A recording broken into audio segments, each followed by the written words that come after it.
85, episode 85. I am your co-host, Pisky, and I am joined, as always, by the well-dressed Godfather. 85. 85, my friend. 85. George Kittle. George Kittle. 85. We're going to get right into it. No 85. dicking around. Let's go. 85. 8 plus 5 equals 13. Do you know the significance of 13? So you don't. You don't know the significance of 13. But I do. Because I got 3 daughters. All 3 Swifties. 13 is Taylor Swift's favorite number. Is it? Okay. So 8 plus 5 is 13. What Super Bowl is it? What Super Bowl is it? 58. 8 plus 5, 13. Dude, you're doing the Diego Luna thing. This is Bean's forte. This isn't yours. Where are you going with this? Dude, are you telling people what to bet? I'm just telling you that if you believe in the power of the Swifties, we're in fucking trouble. We're in trouble next Sunday. We're in trouble next Sunday.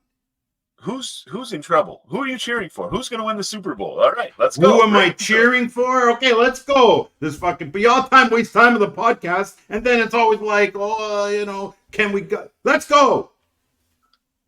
I had a nice surprise lined up, but it's gonna have to wait until next week. And no, I'm not gonna fucking tell you. Just once. Yeah, you know what? This swearing thing. So I've been having to go back. So I hired this company or this dude. He reached out to me on Instagram. Always spending money. Always spending money. You got it. You got it. There's only so many hours in the day. I mean, dude, I can't do everything. I'm trying, but I can't. Anyways, there's this company that came in and he will grab parts of our podcast and put some nice, it's in video form, and he puts some nice pictures and whatnot to it.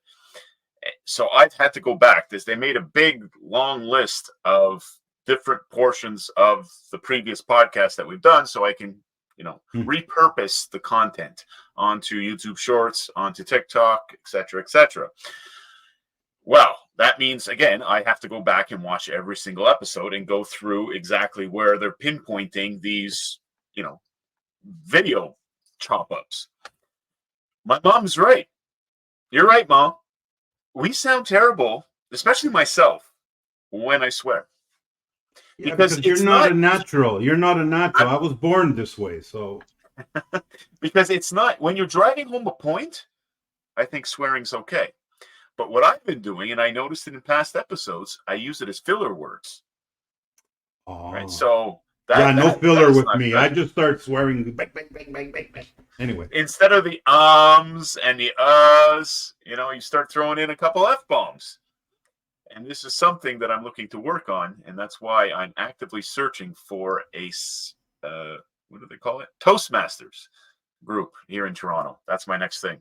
I'm signing public up speaking. Week. You know what? You see, this is why the podcast takes forever sometimes, right? Because you say something, and then I must give a rebuttal.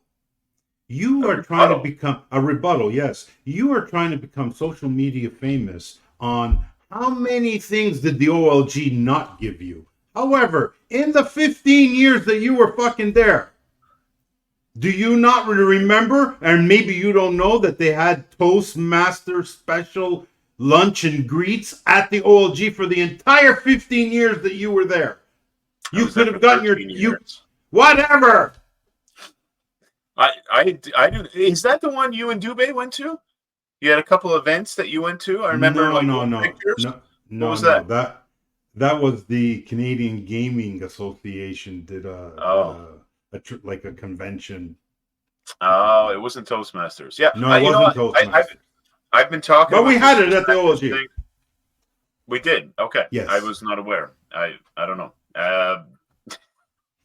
Anyway. I've been talking about this Toastmasters thing for a while.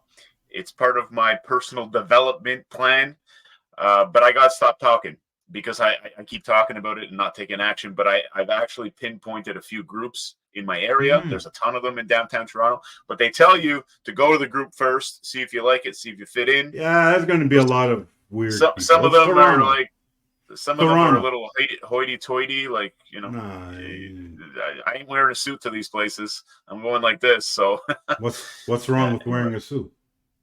Nothing. You're a made man, though. I'm not a made man. There's difference. You know what I mean? There we go. There we go. Okay.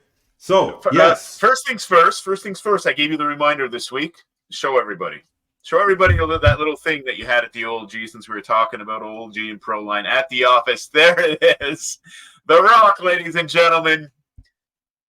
Look at it. It is bruised. It is battered. It used to be. Well, it used to be all gold. Used to be all gold. So you can sort of tell, you know, there's a couple of, sorry, my camera, there's a couple of indentations. Yeah. But yeah, my daughter. So to recap, folks, he would keep this on his desk. He would keep this on his desk at Proline.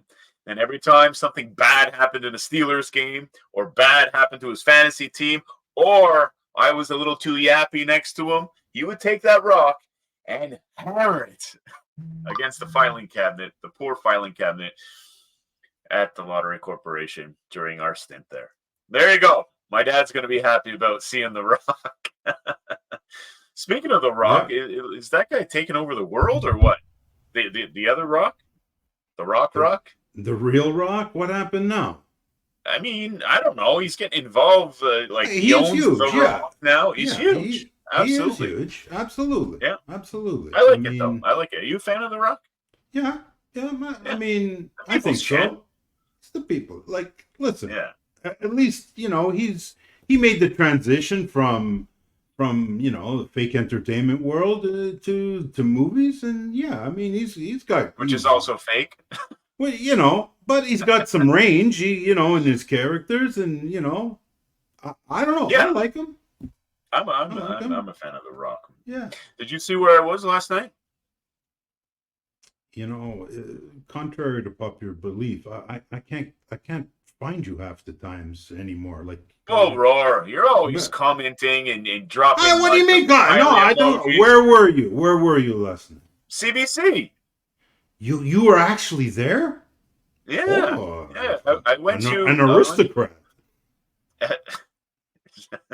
Is that the word? Because I was searching for a word. I felt something. I felt like I didn't belong there, first of all. Well, of course. I mean, are their beliefs, is the CBC's beliefs in line with the Lottery Corporation's beliefs? I feel like they're like tag team partners. Well, am I? There's going to be a corporate culture, which, yeah, you're going to have. But this. Do I like corporate culture? You can't stand it. You can't breathe the same air as corporate culture. Oh, so, man. Do you see that? Another bet just came in. I don't know what to do here. Do we want to pause this? No. Let's ignore it. You know what? You think you can put your phone on silent, because people, you know, enjoy the quality of this podcast. You know, we struggle with that week after week after week, and then guys like you show up, don't put their phones on silent, and all people hear is. I had a very stressful hour before the podcast. It's my daughter's 24th birthday on Sunday, but true to form, today's kids start 2-3 days prior to the birthday, especially if it's a weekend birthday, and we'll go the entire week. It's like a week festivities, you know. Back in my day, you'd be lucky if you got, you know, a bottle of gasosa, a cake from Tremari Bakery on St. Clair, and you were actually, you know, royalty at that point if you got that. Now today, destination birthday parties. Fuck. I dated a girl once that celebrated a birthday month. Is that overkill? If I'm complaining about a birthday weekend, what do you think? Yes, I thought it was overkill. I thought it was weird. Of course, I thought it was really weird. It was insane. But yeah, I guess that's the way they do it, dude. One day's not enough. One day's not enough. So back to that CBC thing. I went there last night. It was a live taping of Because News. Never heard of this? No, I'm not a CBC guy. No. No. No, It's no. it has that talk radio feel to it. Do you like talk radio? No, I gave up talk radio in like 1991, something like that, and I said this is for idiots, and I don't go on. I don't Anyways, know. the only thing I want to highlight here, it was pretty cool to experience it, but not from so much the content standpoint, because I'm not a CBC guy either at all. But what was cool to experience it was a live podcast. So they have a radio show that is a podcast. The people are on stage, the camera. Dude, me and you are podcasters, whether we like it or not. You know, our podcast doesn't make any. No, we're Yeah, not. it doesn't make anything. So maybe we're dummies, but we are podcasters. And let me tell you, the people at CBC have it so easy because all they got to do is show up and talk. Do you know what I would do to just show up and talk on this podcast or any other podcast for that matter? That is so easy. The things you have to do when you're a solopreneur or when you're a nobody, when your podcast isn't making a penny, the things you have to go through are insane. Insane. And you they have an think entire crew. you think you and I can just show up and we can do a Always Betting podcast from there? No, they couldn't handle us. No way. No. Not with our mouths and not how we see things and how we like to challenge things that are much bigger than us, whether it be lottery corporations or sports books. They don't like that. Just calling a spade. That's all we do. But it is really easy. So at the end of the show, they come on, the producer comes on and says, "Oh yeah, there was a lot of crosstalk at certain junctions. So can we please do these small parts again?" Crosstalk. And then I'm thinking about our podcast here and what people have to listen to with the audio. That's all we do. That's all we That's all this is. We should rename the podcast to Crosstalk. But this is what I said even last week when you spend a couple of minutes every podcast complaining about its imperfections because you are Mr. Perfectionist. Well, I respect the people that take the time out of their day. No, I'm not speaking disrespectfully. I am saying that that's what makes our podcast enjoyable for people because it's just two guys. You start talking too much, I talk over you. You want to drown me out. There's a lot of crosstalk. If you want a producer, you want a sound guy on. You want a backdrop that's not ugly color. You don't want to be in a phone booth where you're sweating, Mongolian chili beef sweat balls happening. I mean, then we lose our appeal that way. Yeah, you know what? You might be onto something because I remember in the early days of doing this podcast, I used to give the full dog shit all the time for always like live betting during the recording. That's all you can hear is click, click, click, click. And then somebody on Twitter said, "Man, I really love sports betting podcasts when you hear the clicking in the background of people actually betting." So maybe I don't know what the hell I'm talking about. But I get job is a lot easier. I would love to just show up one day. And maybe I start applying to these places where, hey, I'll come on and talk for a little bit and grow my following. You're a people person. You like people. Me? I do. Not so much. Not so much. Yeah, I am a people person. I am. Okay, who's going to win the Super Bowl? Quickly, because I'll let everyone know we got a little surprise for you guys next week. Oh, nice. Yeah. Well, listen, I'm going to answer. In your opinion. Well, in my opinion, I got the AFC and NFC participants correct from the last podcast. I did say KC, San Fran. Here we go. Okay, you're bragging. No, but I did. Did I not? That's a flex. It's a fact. Rewind the tape. Probably one of the better podcasts, the last one. So anyway, so I'm gonna go with San Fran. What? I'm gonna go with San Fran. I told you KC at the beginning of the week, and now I slide over a little bit. Really? Okay. Yeah. Well, okay. That's who I'm going for, San Fran. Do you want to explain a little bit, or are you just flipping a coin? No, I'm not flipping a coin. I saw a couple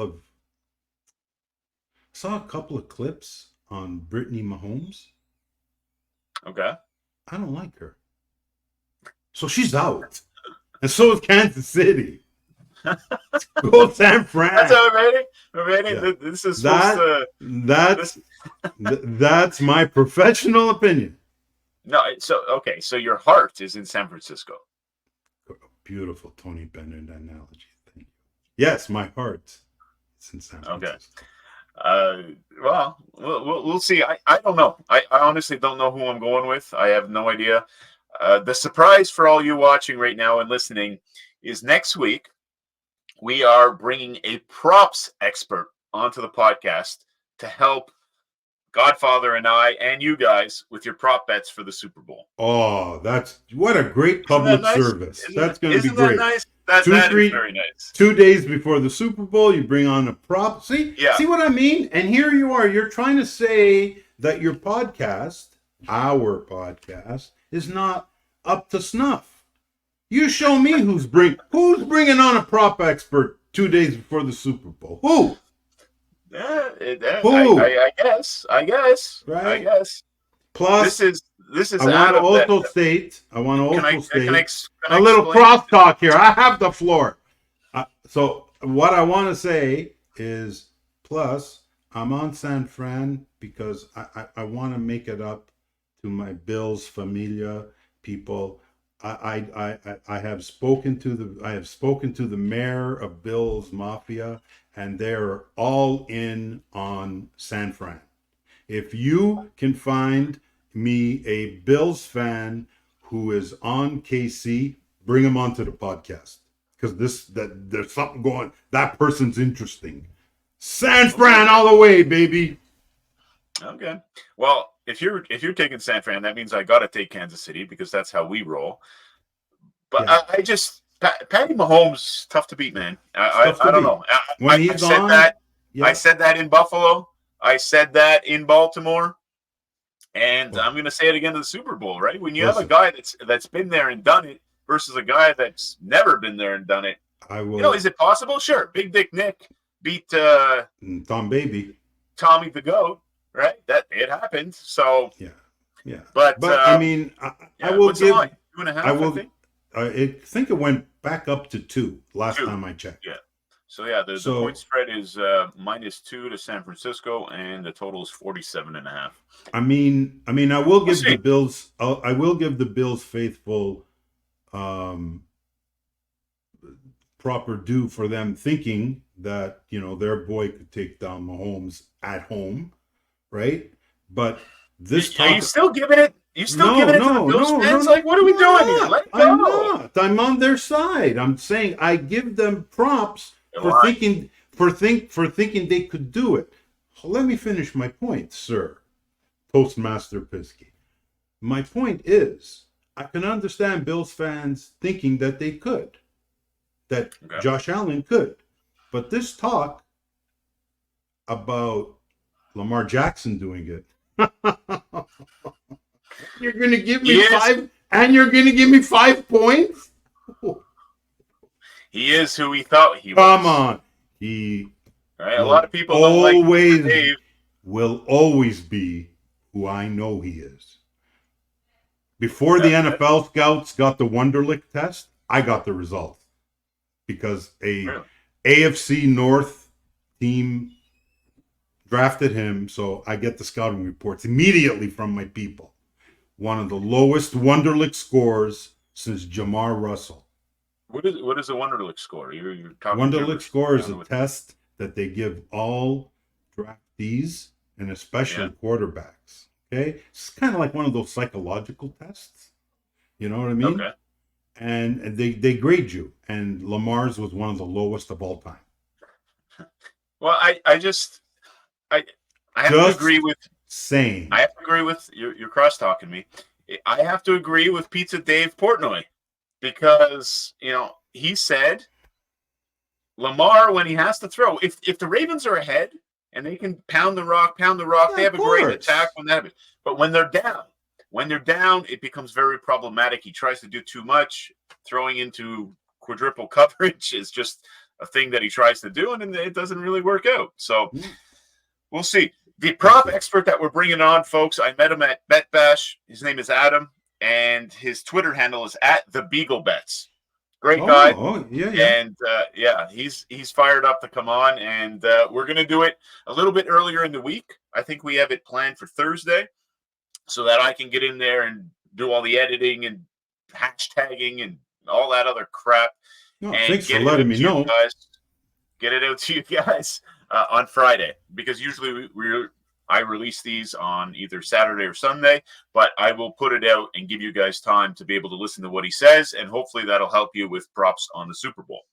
Okay. There you go. Can I interject? So You may. are we actually going to give people some possible props to play? Because that's the biggest complaint online, and even people that speak is like, throw me a bone, Godfather. I said, always betting doesn't throw bones. We're just an educational tool for recreational bettors. There you go. That came off your tongue very well. I like that. Yeah. You're gonna change the tagline. Maybe. I do a lot of work for you behind the scenes. It's just not evident. I hope so. I don't know if it'll be directly props, but we'll pick his brain on some of the strategies that he uses, whether it be in football or basketball. Yeah, he's gonna help us out. He knows what he's doing. He does it at a very big scale, and that's my question. Because Godfather, how hard is it to get more than, let's just throw out a random number here, a W400 on a prop? On a prop? How hard is it? Difficult. Very. Right. So yeah, W200, no problem. I've got a couple spots. If the number's right and the price is right, I can get W200, maybe even a W300. But once you start going above that, some places won't give you $50. I know. DraftKings. So we're gonna pick Adam's brain and say, okay, how do we get down bigger amounts, and what should we be looking for? Because the Godfather likes playing props. I'd never play props. So stressful. If you can learn a thing or two, that he's coming on here to teach us. So we're gonna learn. Nice. We're gonna learn. Nice. Yeah. I'm gonna hit him with your your algorithm, right? I'm gonna hit him with your little thing, because that thing that really, you've ruined my life, because there's so many 125s. Like if a 125 loses, somehow I don't see it. But when 3 or 4 125s. So you're saying laying minus 125 on a prop? Yes. That's tough. You got to hit it at a ridiculous rate at minus 125. Well, I'm over 60. I don't know. Well, we'll save it. What are we doing? Yeah, next week. We're saving it for next week. We'll dive into it, and we'll pick Adam's brain. He's a smart guy, and he's going to be able to help us out. Nice. That's a great guess. Very good job. Yes. Instagram had something this week, Godfather. It was show us yourself at 21 years old. So I quickly went into the folder that I have, the precious folder that I have, that I will never give up, that I keep close to my heart. And I was able to find this right here. This is the full version. I mean, the phenomenal, stunning. And this one is the one I posted for us here. You got to tell us the story. What's going on here? Did you have to meet anyone? That's my late uncle in the background. Oh, so that's great. I didn't really want to focus on that part. That sucks. It's an older picture. How old is the Godfather here? Stunning. I'm 21 and a half. Are you for real? Yeah. Oh, I'm 21 in that photo. Nice. And talk to us. Is this at a wedding? It looks like a wedding. That's a wedding. Yeah, I'm 21. Bro, you better bring a fucking army. You better bring an army. That's all I'm going to say. Okay. So, we've had this conversation before. We said, if piston vinegar, 100%, and I'm going to do something about it. Like, that's the problem. That was a bad motherfucker. Listen, do you remember what we used to always argue about at the OLG if we had a time machine fight? The Godfather, I challenged him. No. So who would win in a fight? We said 1984 B? 1981 and 1984 B. 1984? Well, Or 1980, 1980? 1985 would have been 21B. 1984, Okay. 20B. Yeah. No, Okay. So dude, you 1984 B or 2004 Pisky.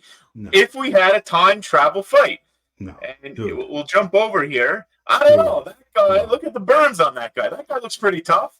bro. There's a fresh gash over his left eye because I got into a hockey collision, Collision. busted up my eye, threatened to Listen, sue Bauer, and they gave me all new equipment. That's another story for another time. now Wait.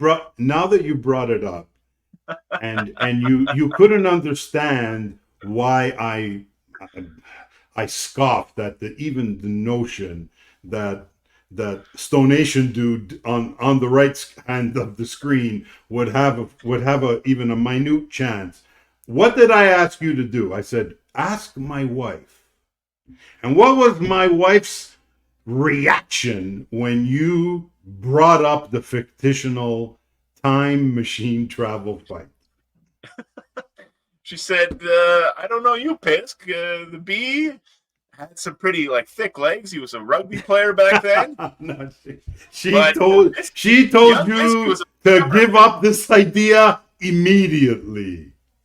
Okay, so I just want to dig in. We'll move on with this episode, but if I guess you guys can't scroll in on YouTube and Spotify where you're watching this, but if you scroll into this picture here of 21-year-old Pisky, you'll see that the message on the ancient computer screen is Sports Betting Center.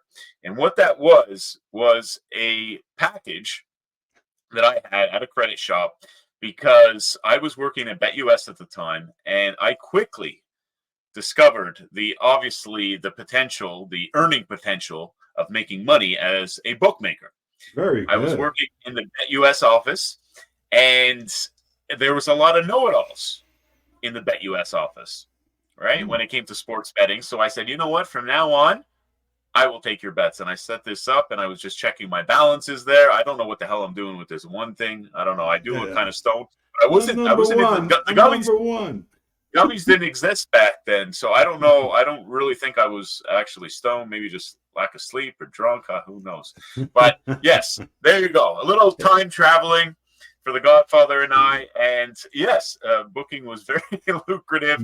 It was nothing stupid. It was like $5 parlays and shit like that. But yeah, a lot of know-it-alls in that betting office back in BetUS in 2004, I think that was around. Make sure you keep that photo because when they induct you into the Sports Wagering Hall of Fame, I think that's a great photo for Spanky to throw up on the projection. When I was working at BetUS during those days, I would talk to Spanky or someone that ran a Spanky account regularly. I think I've told this story a few times. Where his bookie would give him 5 cents discount. So I would go in and fix the line to give him the discount on the bets that he would call in. And that's the thing. That's another thing there. That was during a time because our friend Giants Badgers reached out and he said, oh my God, I don't think I was even born then. And I think he might have been one or two. But I was telling him that 90% of the bets in that day were made over the telephone. Right, the internet was just coming into play, and a lot of players didn't like it. They rather talk to someone on the phone in our call center. Then I know people that still don't like the internet for betting. No, there you go. Okay, next up, Godfather, you just recently got completely axed at not an Ontario Sportsbook of the Week, so we're going to switch it up a little bit here. This is just Sportsbook of the Week, I guess, because you can sign up to this website from anywhere on the planet, I believe. Bodog. So, we are doing a tour of all the sports books here in Ontario, but there are also places offshore, gray area, that are useful when you're trying to make bets, when you're trying to get the best lines. And Bodog is one of those spots. You kicked their ass. You did very well at Bodog. I saw the balances in and out. Bitcoin in, Bitcoin out. So for all of you crypto enthusiasts out there, like yours truly, very easy crypto in, crypto out. Probably one of the best books for that. KYC. Did they KYC you, Godfather? They did, I think, right? Yes. Okay. We won't say why because we're not allowed to say why. But yeah. So usually Bodog does not care about KYC. So that's another huge benefit if you're looking to go in there quickly and make some noise. Yeah, I mean, it was But nothing. It was nothing onerous or terrible, but not I too mean, invasive, right? no, not at Okay. all. And it really hurt. It really hurt the outcome because it was my favorite book. Really? Yes, it had every play. And they gradually limited me, but the last limit was substantial, right? Okay. It went from W3 on small markets, W300 on small markets to W50, and then the people I Yeah, report 50. the people I report to, they're not found of W50. As soon as I say W50, they're telling me to cash out. Well, because you can't keep dead money in accounts like that, Yeah. right? And you had a pretty significant balance at Bodog, and Yeah, it was great. I mean, Like, W50s don't work. Yeah, not yeah, enough. I like to, if I have to grade the books, market availability is something really important, especially in the kind of stuff that we're doing. And Of course. and now it's been a couple of weeks since we haven't had it, and you kind of feel you don't feel as strong anymore, right? Because it was the first book I checked. Because no matter what, that was your first out. That was my first out. No matter what, I knew I was going to get. I knew I was going to get a nickel, 400, 300, something, right? So I start there, fill in with everybody else, right?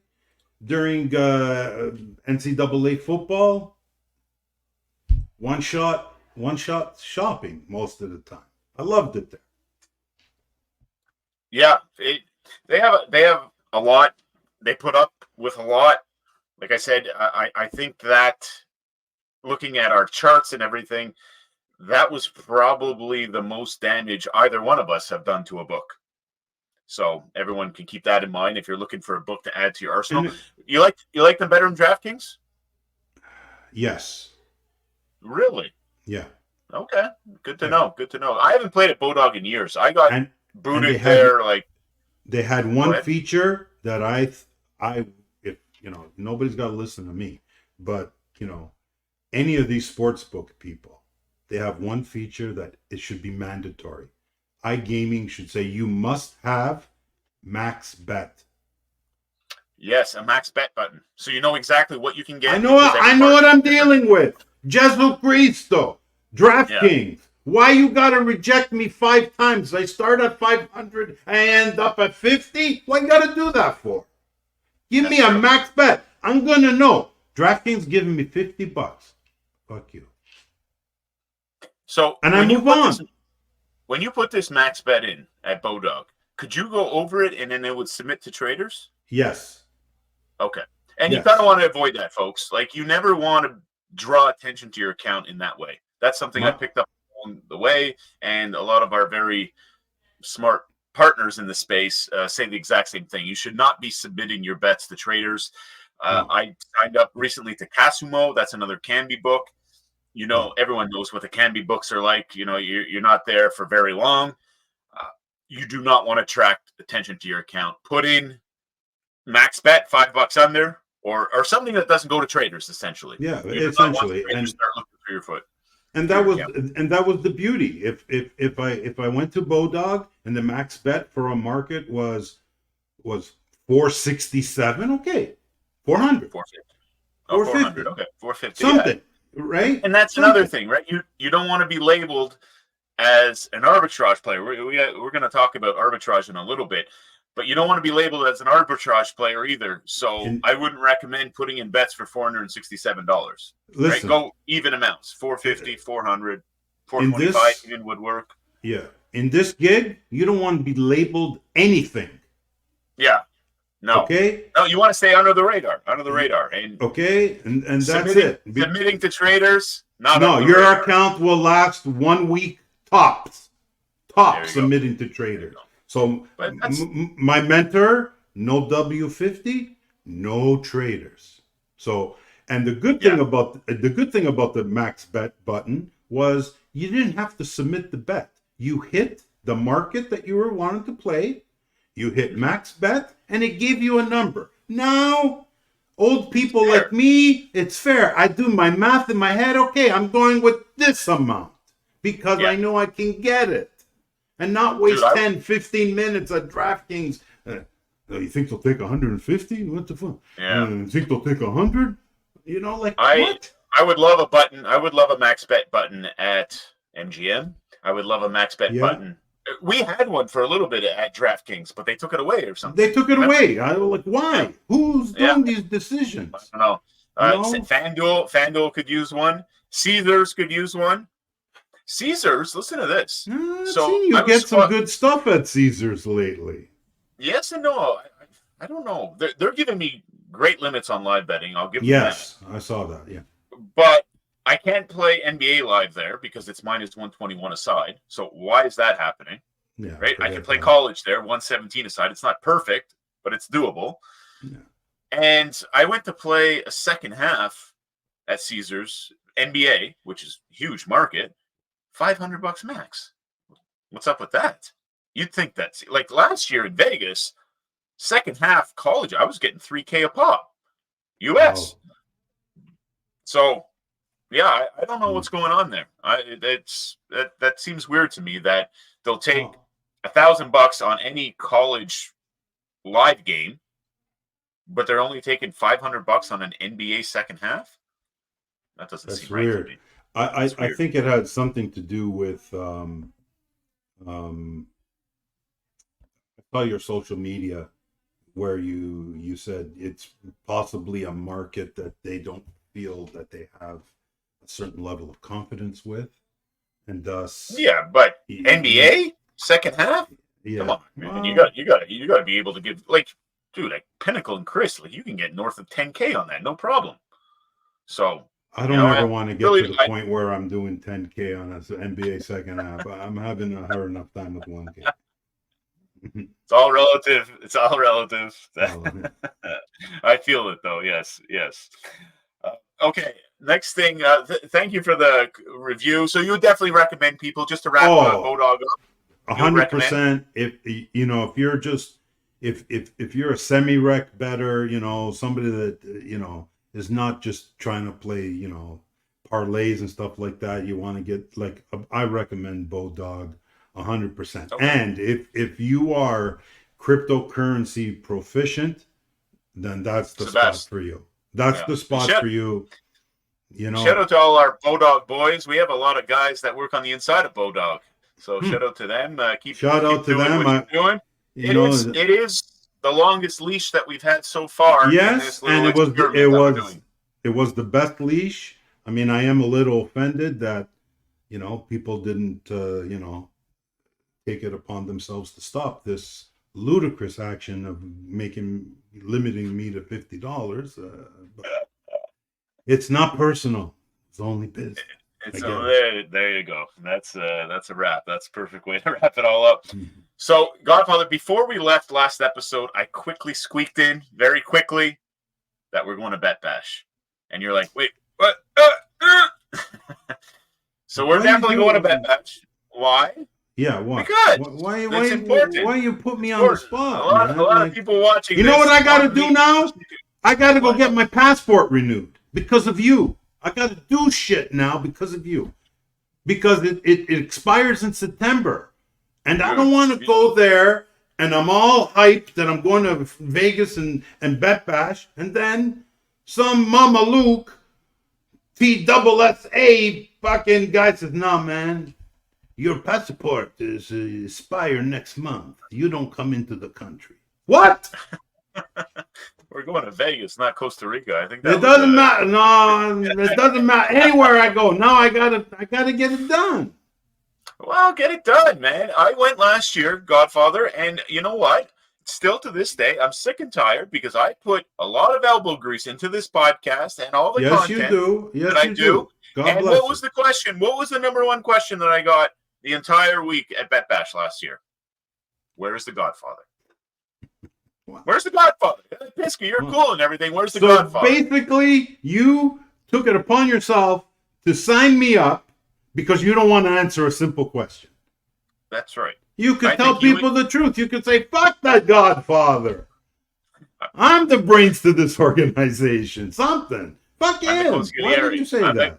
I'm the consigliere. I am not the brains of the operation. I honestly think at BetBash, you and GRP wins are going to be the center of attention. Yeah, I think so. I think so. Old school. Notebook guys.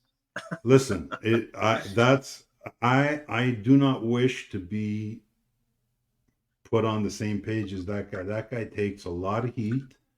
And, he does. And I can see why now, because I follow him too, and I see these posts. And he does do some crazy shit, and he does say some stuff that, you know, is going to attract attention. Let's just say that. And I'm not an attention tracker, but yeah. Anyway, I'm going to tell you again publicly. Same flight, same duration, same accommodations. Do you think the Golden Nugget will let me back in after last year's debacle? Listen, oh man. BetBash is on Fremont Street again. Yes, Circa. Yes, it is. So it's good. We have to be there. Don't take me down. Don't take me down to the Wynn where we gotta wait in that Uber line again every time we gotta go do something. That's crazy. We can't do it. No. We'll be on Fremont, but the reason why I stayed at the Golden Nugget last time, it was half priced and it was a Circa. No, that's good. But I don't. If you go on, if you go on the BetBash website, folks, you can see. I believe they have a discount code for the hotels at the D. Okay, if you're staying at the D, so we did this 2 years ago. You might want to Bodog booked us some beautiful suites at the D, but the problem was, and I'll never stay there again because of this, and it's like the hotel and everything is fine, but it was right next to the stage on Fremont Street. No sleep. No sleep for 4 days, and you're doing a lot of mingling and meeting and shaking hands and everything. You got to be sharp. You got to be somewhat sharp. And it was insane. It was actually like I was backstage of an AC/DC concert for 4 straight days. 100%. Yeah, it was brutal. Well, that's because you were basically backstage where you showed me where your room was. It was brutal. Stage. So last year's experience, I got the quiet tower of the Golden Nugget. I highly recommend doing that if you're going to do it. But obviously, Circa is a beautiful place to stay. Yeah. That's probably the top of the top. Get on your social media horn and speak to Jeffrey Benson. Maybe you can, get us a couple of suites or something. Come on. Speaking of Jeffrey Benson, it's his birthday today. No way. Happy birthday, Jeffrey Benson. Yeah. You didn't wish him happy birthday? I haven't. Well, I will now. Man. Yes, it is Jeffrey Benson's birthday today. So Jeffrey Benson, for those unaware, is the director of operations at Circa and the king of X Twitter. He is the king, the best. King. If you're into sports betting at all, I actually wrote down his handle here. It's at Jeffrey Jeffrey Benson 12. Go follow him. If you're into sports betting at all, you need to follow this guy. And the thing is, Circa's built this thing. Shout out to Derek Stevens and all the team at Circa. They've built this thing where they want to go back, make Las Vegas great again. When you went to Las Vegas and you knew the bartenders and you knew the owners and stuff like that, and you got taken care of. You reach out to Jeffrey Benson and tell him that you're going to Circa for the first time. The first round is on him. I guarantee you that. Reach out to him on Twitter. Yeah. And he always does it, and you don't see that at any other casino in Las Vegas. It's only at Circa. So we got to give credit where credit is due. Godfather, I won't go through the schedule of BetBash. Everyone can do that on their own. It's pretty much standard from what it's been in the past years, with the addition of a poker tournament and a golf tournament. I guess it is. I signed up for the golf tournament. I'm a terrible golfer, but I enjoy just being out there, and I think it'll be a ton of fun, and it'll be great to connect with some people. So here's my advice to everyone. If you want to win the golf tournament, make sure your buddy Pisky here is not on your team. If you're looking to have a good time, then maybe. But I just want to go through the different prices for BetBash because there are different tiers of pricing. So the first one is general admission. That goes for $650 US. And guys, that may sound like a lot of money, and it is a lot of money for a lot of people. I totally agree with that. But what you get is phenomenal and well worth the price of admission. I'm telling you, I would not steer you wrong on this, and I am not affiliated with BetBash. I'm affiliated with Spank Odds, but I'm not affiliated with BetBash at all, so I don't make any money by touting this. I'm just telling you that look at the opportunity the Godfather and I got from just attending BetBash. I was there last year. I met different groups. I got into things that I could never imagine that I would get into. And you meet tons of smart people. You build your network in this very difficult to win industry. You got to do it. You got to do it if you're taking your sports betting seriously. I'm telling you, we'll love it. And 100%. You get to hang out with yours truly. The Godfather and I will be there. So the general admission ticket gets you the expert panels, very educational. It gets you the speed networking event. You meet a ton of people where you can make a ton of connections. It's very, I guess, labor intensive. You got to talk a lot, but you meet a lot of very smart people. So highly recommend doing that. 4 open bars. Las Vegas open bars, the ones that make their drinks with 3 ounces of liquor. Yeah, you get 4 of those. The stadium swim watch party, the sportsbook watch party, 2 unbelievable venues to watch sports in and just hang out with a bunch of like-minded people. The scavenger hunt, which I screwed up with last year because you made Plus TV smoke you. Yeah, that I'd like a redo there for sure. But that was overdoing it at one of the open bars. Don't be a pisky. Don't do what I do. I recommend that to everybody every year, and I find a way to screw it up every year. I missed the scavenger hunt, but apparently a lot of people had a lot of fun with it. So that is the general admissions ticket. If you want to go VIP, like the Godfather, you get early seminar registration. So a little benefit there. Beat the crowd, I guess. The Hall of Fame dinner, which incredible. The Hall of Fame inductee ceremony. We went to the first one last year. You have to take pictures there. Billy Walters was there. Jimmy Vaccaro was there. Roxy Roxborough was another Hall of Fame inductee. Yeah, there we go. And the dinner is super cool because they have videos playing. You get a nice steak dinner. It's amazing. Legacy Club VIP party. That's where all the atmosphere models come out. Yeah, incredible. You're on the 60th floor of Circuit Casino overlooking Las Vegas. Arguably the best spot to have a cocktail in Vegas, in my opinion. Godfather, would you back me up on that? Absolutely. That's my favorite place. So the VIP drop me off at the Legacy bar for a couple of hours. I'm good. There you go. The VIP ticket costs $950. And these are USD as well, folks. Again, it's not cheap, but you get. Trust me, you get it. It's worth it. It's worth it. I'm telling you. Yeah. And then, if you want to add on your golf or your poker tournament, the poker is $1,200. The golf is $1,300. It comes with the VIP, obviously. And if you want to do both the poker and the golf and the VIP and everything, it's $1,500 all included. So there you go. There's a quick rundown of the prices at BetBash that we will both be at, and I highly encourage anyone watching this that is on the fence to do it. Is Hall of Fame induction black tie again? I'm going to say yes. I'm going to say yes, and for anyone that's maybe a little intimidated by that, I know a lot of people don't have tuxes just lying around in their closet. I have a great spot that is a 5-minute Uber from Circa in downtown Las Vegas that you can go and rent a tux. And I did it last year. If you go on my social media, you can see it. I went with a white tux. Everyone was floored by it.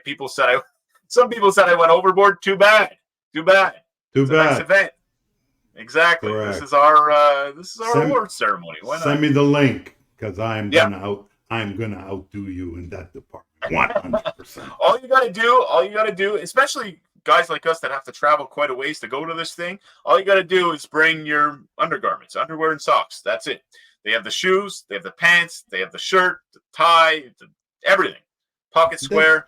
Next day everything. You wake up, you bring it back. And they even have people that will show up to your hotel room and take it back for you for an extra charge. Vegas, And baby. I spoke with the owner. It's cool. It's in the little like where all they do all the Vegas weddings, Vegas like Elvis weddings and stuff. The Yeah, yeah, yeah, Chapel yeah, yeah. District or whatever. So I spoke with the owner too last year. She was super nice, and she said send all your people for the following event. It was just too easy. It's just too easy. And Yeah. you go there and they measure you and everything. It fits like a glove. How good did it look? How good did it look? No, I'm gonna say, yeah, Pumping my own tires here. yeah, pumping your own tires. But I'm gonna say this is one occasion where the shoe fits was Yeah, fantastic. fantastic. Okay, so that wraps up Bet Bash. Next thing, someone asked me on TikTok a couple days ago, Godfather, is arbitrage stupid? Yeah, I saw that. Yeah. My answer is absolutely not. But the angle that they were coming at, they said that if you already have a bankroll built, doing arbitrage is not the most efficient thing to make more money. And I will agree with that. Right? Okay. We've said it on this podcast multiple times that there is a weak side to arbitrage bets and there is a strong side to arbitrage bets. So, yes, you are theoretically going to make more money if you just bet the weak side of an arbitrage bet. But would I go as far as saying that arbitrage is stupid when you have a big bankroll? No, I won't, because there's a guy. If you guys are following on X, like if you're in that gambling community, you may have already heard about him.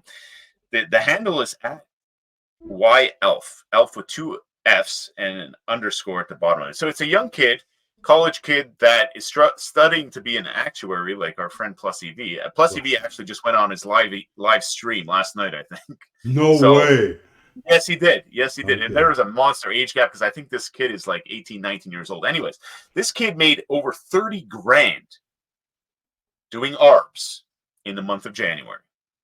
He documents everything. In a month, he made $30,000. So, is that sustainable? I'm going to tell you right now, it's not, because you're going to start getting kicked out because a lot of these predatory places do not like arbitrage bettors, right? You can arbitrage at Pinnacle. You can arbitrage at Chris. You can arbitrage at Circa.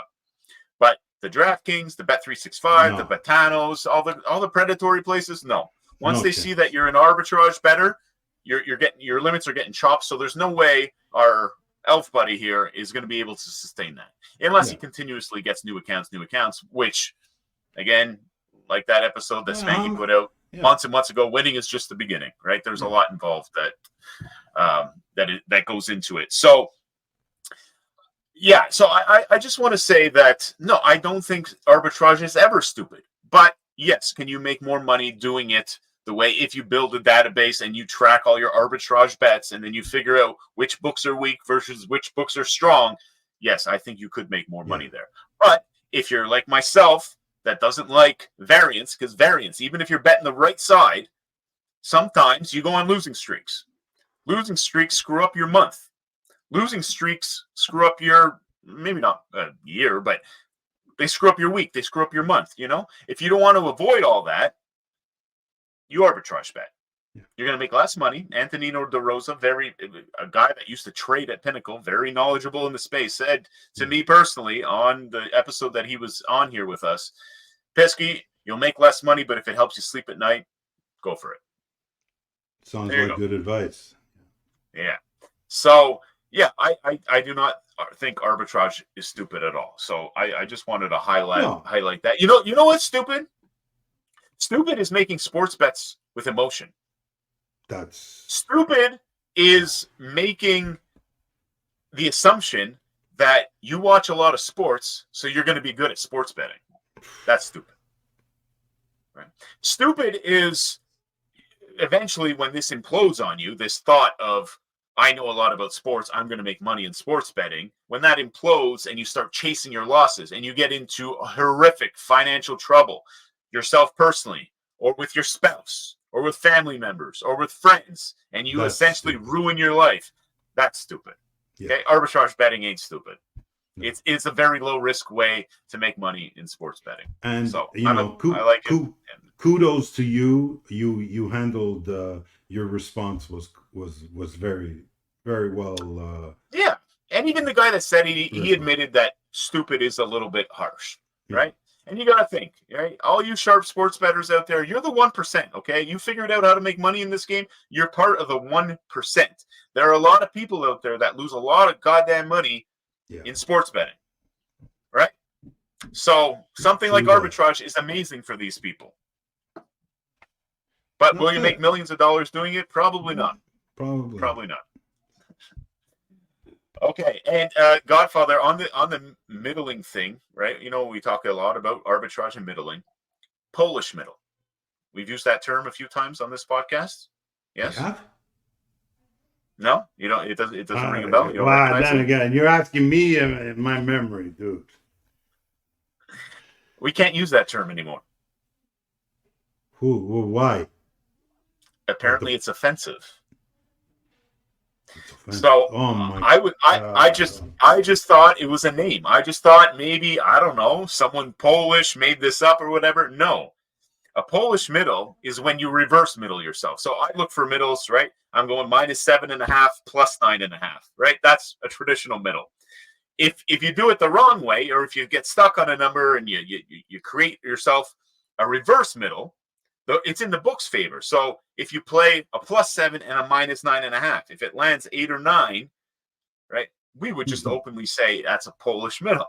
You can't say that. We cannot say that anymore. It's offensive because it's insinuating that you're stupid.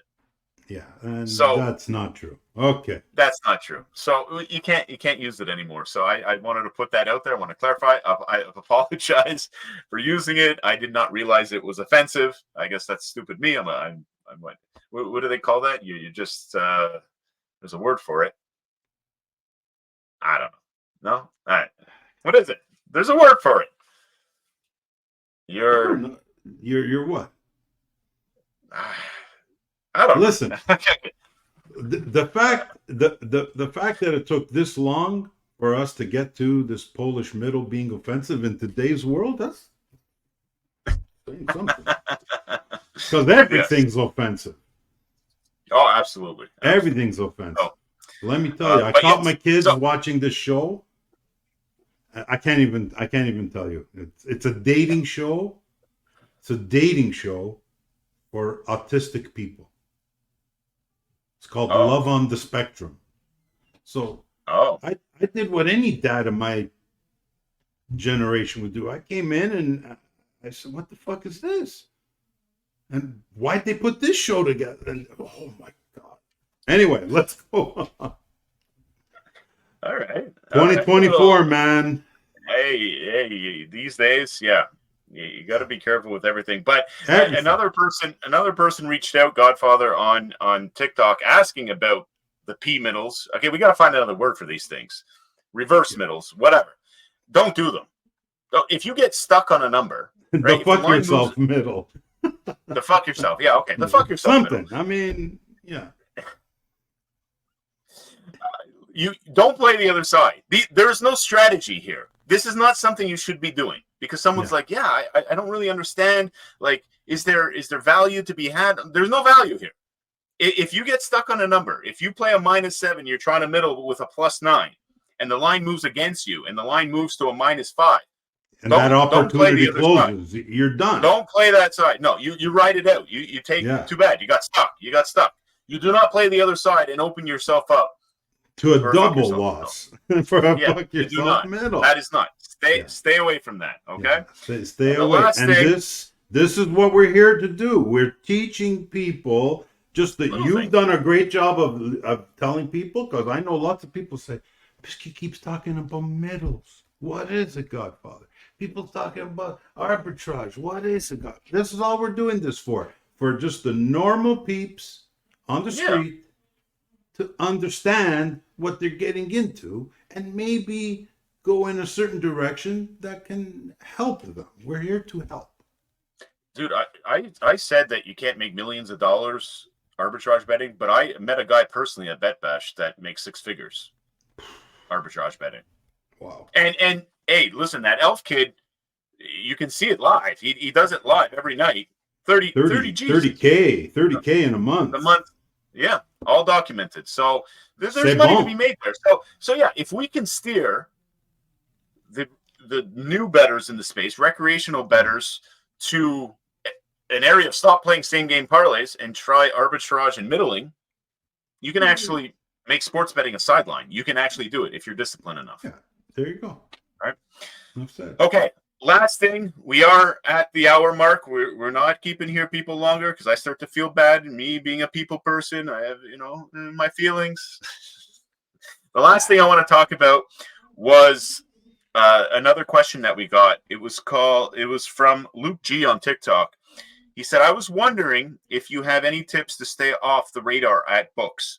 Also, when they decide you are going to beat them and they ban/limit you, are you able to recover the funds in the account, or will that be seized? Okay, let's start from the bottom and go back. If you get banned or limited at a sports book, they ain't keeping your balance. No one's stealing from anybody. No. That is not happening. The only time they may do something like that is if they catch you cheating, playing bad lines or fraud or whatever. Pass posting. Maybe you can get in trouble like that. But they will never seize your balance completely. No. So don't have to worry about that at all.